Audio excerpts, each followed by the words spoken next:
Hey, it's Charlie Craven with Fly Fisherman Magazine. I'm standing here in Charlie's fly box today, and in my hot little hand, I've got one of my brand new, not even released yet patterns from Umpqua Feather Merchants. It's called a food stamp. It's a low floating, but still very visible cripple emerger pattern that uses some unusual techniques and maybe some new to you materials. It'll be in the June-July issue of the magazine, but I'm going to fire up my Denier King vise and tie it up for you right now. Come on. Hey boys and girls, it's Charlie Craven from Charlie's Fly Box, and today I've got a special little treat for you.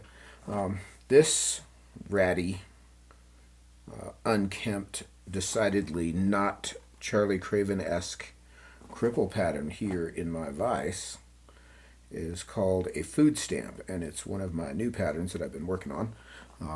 And it is, as you might notice, not as clean and pretty and tidy as my usual work.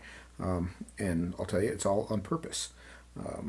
Fishing PMDs a fair bit over the last several years. There's so many of those bugs that get crippled as they come out, or as they try to come out. They don't hatch terribly efficiently. They hatch underwater, actually, and they're supposed to arrive at the surface as adult bugs, but very often they're trapped in their shuck and they're sort of mangled up and beat up and chewed up, looking like something like that.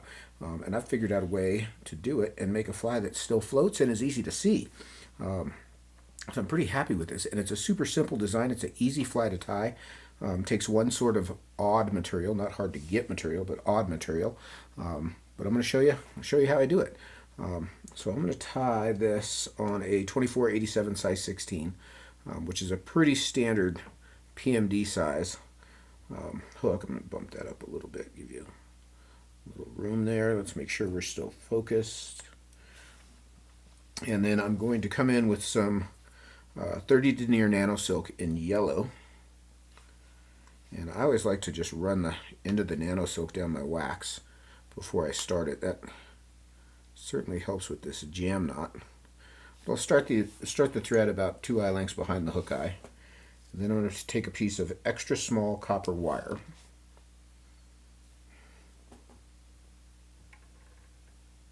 And I'm going to tie it in along the far side of the hook and wrap back over it down the bend, around the curve here.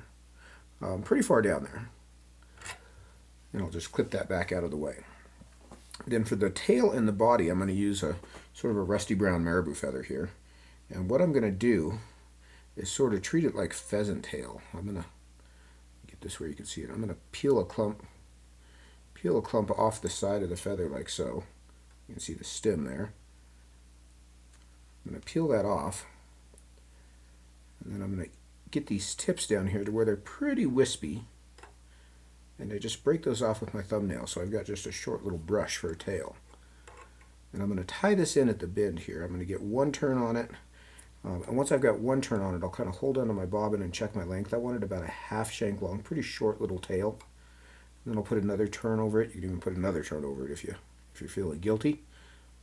And then I'm going to lift that Marabou out of the way and bring my thread back up to where I started. And at this point, I'm going to wrap this Marabou. And as I wrap this, you can see this makes a really nice gilled body. I'm going to wrap just past where I started the thread and tie that off. Excuse me. And then I'll clip those butt ends out. And then I'm going to pick up my wire and I'm going to rib through that body. The PMDs have a pretty robust nymph. It's got definite prominent gills on it. So I'm going to wrap that wire through. Excuse me. So I'll tie that wire off and then just break it out of there. Now I'm going to shoot for about 60-40 here is where I've got my thread hanging. And what I'm going to tie in is a 2 millimeter thick slice by about 1.5 millimeter thick slice of yellow foam. And I'm going to lay this on top of the hook there, and I'm going to tie it down with 3 turns. Kind of 75% tension there. I'm going to lift that up and bring my thread around and make a couple turns. Now at this point I'm going to come in and I'm going to trim the back end of this piece of foam pretty short, just a short little stub. Now I'm going to touch my dubbing wax a little bit, and I'm going to come in with some Tannish yellow Hare's Mask dubbing from Nature Spirit. There you go. Tannish yellow, HMD 14. And this is pretty raggedy dubbing, which is all part of the plan on this little fly. I want this fly to look ragged.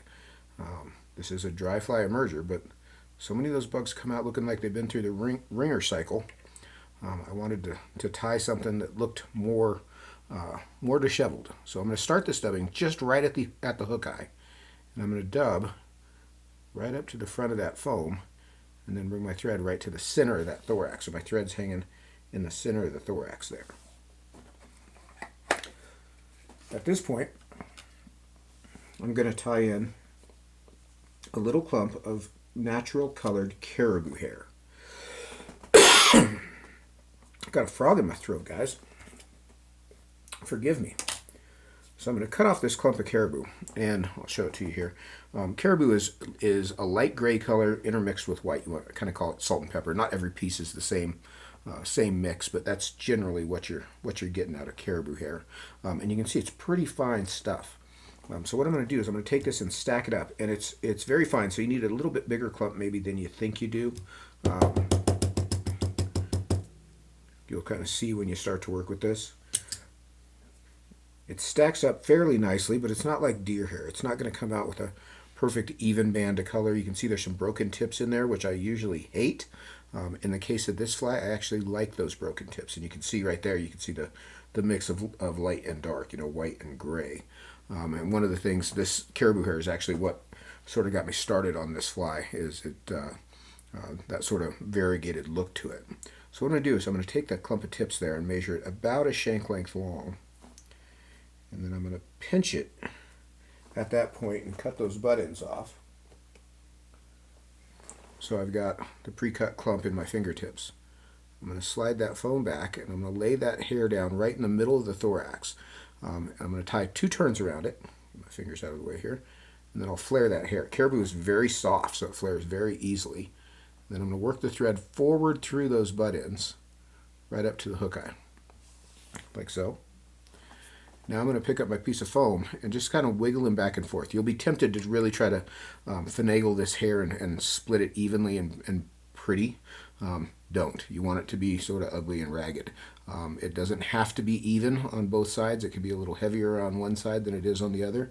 But I'm trying to get it sort of off to each side.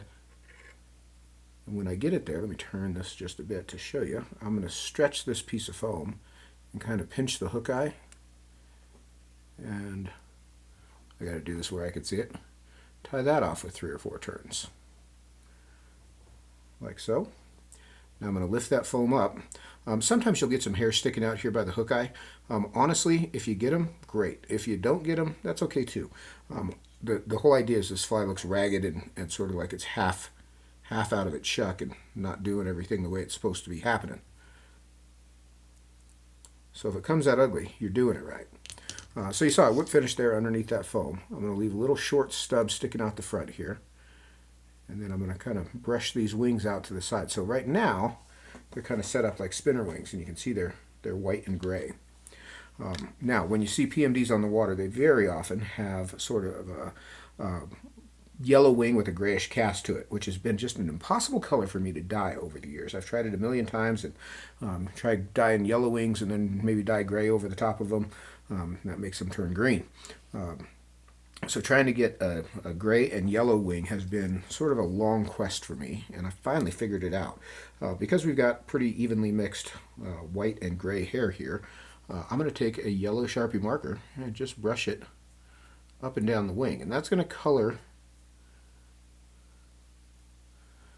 some of that hair yellow, mostly the white. The gray will still keep its dark appearance, like so. You can see that's pretty darn close to a PMD wing.